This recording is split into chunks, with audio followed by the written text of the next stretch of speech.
What's up, everybody? Eric here with another Iwi movie review. Today we're doing a spoiler-free review for the movie Plane that just came out today, January 13, 2023. This movie was directed by Jean-Francois Richet. Hope I said that right. The cast is Gerard Butler, Mike Colter, Yosung Ang, Tony Goldwyn, and Daniela Pineda. It has a runtime of 107 minutes, so it's not that long of a movie, thank God. Alright, let's get to the plot of this movie, guys. I've had to record this a couple times because I accidentally said spoilers the last time around. So, basic plot is Gerard Butler is this captain of this airplane that's trying to do a flight on New Year's Eve, trying to get everyone to a place by New Year's Day, I believe.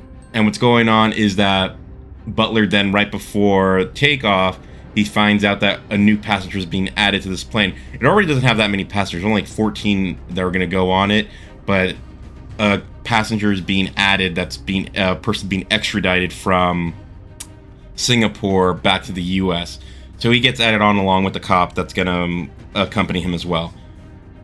Well, what happens is they go on this flight and there's some bad weather, and of course there's gonna be a plane crash. And then they're on this island that they don't know exactly where at. They just know that they're in an island near the Philippines. And then turns out there's a bunch of criminals and things like that. It's basically like a pirate island. And the passengers get captured, and Butler and the convict have to go rescue everyone. That's as much as I want to say. That part of the plot you could get right from the trailer for the movie, so this isn't me spoiling anything. That was like basic idea of the movie. So it's basically like a rescue mission. How the hell do we get out of this island and things like that. It's a fun movie, so let's move on to my thoughts on this movie. I'm not sure what exactly I was expecting out of this movie. If I'm being honest, I'm like, well, it's just going to be like, oh, you're on a desert, on an island with a bunch of pirates, you got to get off the island, things like that, which was basically what it was. But there was a few things in there that were a little bit weird to me. So since, like I even said, Mike Colter and Gerard Butler are both in there, and both of those guys I know as tough guys in movies, and I was kind of wondering, well, who's going to be like the tough mother? Can't curse. I just remembered. Can't curse.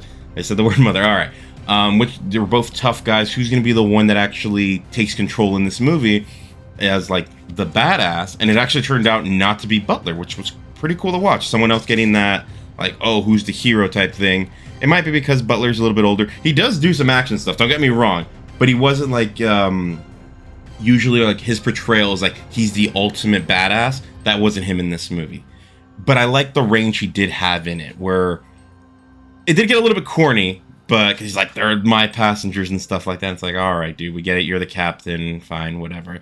But it was still fun to watch that. Like, it was weird seeing him like outside of like a normal military. He's going to go rescue everyone, like being the main guy. But Colter got to do that, and he was really cool in this role as well. Other than that, like the rest of the cast really doesn't do much. Goldwyn, his main thing is like he's from afar and he's like company speak dude, kind of like that. So it was different in what we saw, but I actually enjoyed what they actually did. I thought they did everything right for what they put in there. It was predictable. Like I think near the halfway I was like, oh, I know how this movie's gonna end, and sure enough I was right about how it ended. But it didn't take away from like the fun of it. So that's a good thing. I can't really say anything bad necessarily about the movie, except that it's being predictable. But now that I've actually realized, well, I'm doing a lot of these reviews, I think I'm at that point now, and I watch a lot of stuff about movies. I'm probably going to predict 90% of movies I go watch. So I mean, that's just what it is. I think Glass Onion was probably one of the few exceptions to my rules. Now I'm usually able to figure out what things are going to be. But yeah, I still enjoyed this movie a lot. I was like, it's pretty short. It's only like I said, 107 minutes, but you got to take out 10 minutes for like trailers and stuff like that. So it's really like only like an hour and 35 minutes of actual things happening in the movie. So it's pretty good right there. You don't feel like you're wasting your time. So that's something really good about this.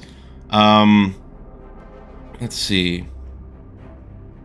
Like I said, most people are going to enjoy this movie. It's entertaining. It's just the thing I could say about this is a summer popcorn flick. The one downside is we're not in summer right now, but get that idea of it in your mind of like, okay, this is kind of what you're gonna go in there. It's not gonna be like a very intricate story or anything like that.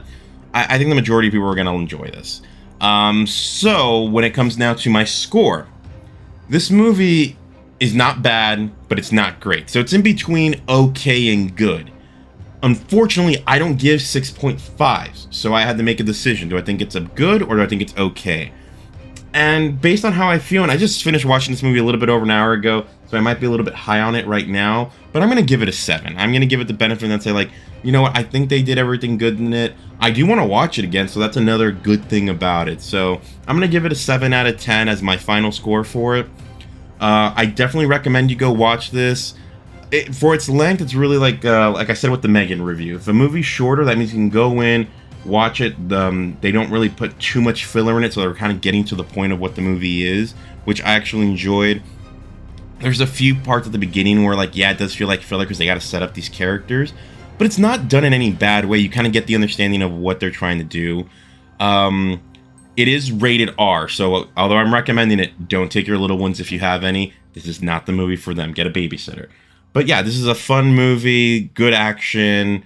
Some stuff's corny and campy, but I mean, I feel like that's most action movies these days. There's easily like weird stuff of like, oh, I wonder how this person's gonna die, like the bad guys and stuff like that. And I did forget to mention that.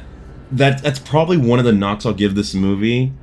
The villain is very one-dimensional, and that's putting it lightly. It's like generic pirate villain. That's basically I'm saying generic.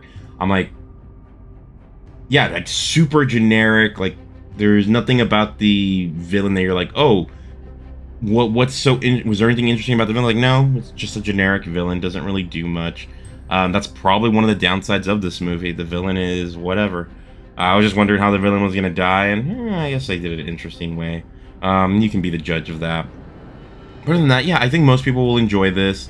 Like I said, it doesn't take too much time out of your day, so yeah, give it a shot. If you don't want to see it in theaters or anything like that, like for me, I know it's easier because I have Movie Pass. Maybe wait for this one to be out in streaming. Like I said, it's a 6.5 in my mind, so it's like, for me, it was good, but I know other people are gonna be like, this was just okay. So if you're on the fence, maybe hold off on this one. But I do think you'd enjoy it. Like I said, it doesn't take too much time out of your day. So next review, I did have a couple superhero movies that I reviewed from last year that I just haven't had time to edit because I had a really busy week. If you notice, this is my first review of this week, so yeah, I've been really busy. So I'm gonna try and get The Batman out. Spoiler, I give it a really good score because Batman's my favorite hero. So that's going to be out sometime next week. The movie reviews that I'm doing for movies that are like a little bit older, I'm going to try and get those out earlier in the week, while the new movies, I'm going to try and get those out near the end, probably like when they premiere. So like last week I did Megan on Thursday night, put it out Friday morning. This one I watched it Friday night, and I'm going to put this review out Friday night as well. So next week, I either want to watch Alice, Darling, Missing, or The Sun. So I'm not sure exactly which one I'm watching yet, but if you guys have any recommendations on which one you guys want me to review, please comment down below which one you guys would prefer, because I don't know. I'm going to watch one of the three, and I'm not sure which one yet. And yeah, just let me know which one you guys want to see. Please like this video, share this video, comment down below anything that you guys want me to watch or anything like that, and please subscribe to the channel, guys. You guys are making this great for me to keep doing, and I'm enjoying people watching this. All right, I'll talk to you guys soon, and have a good day.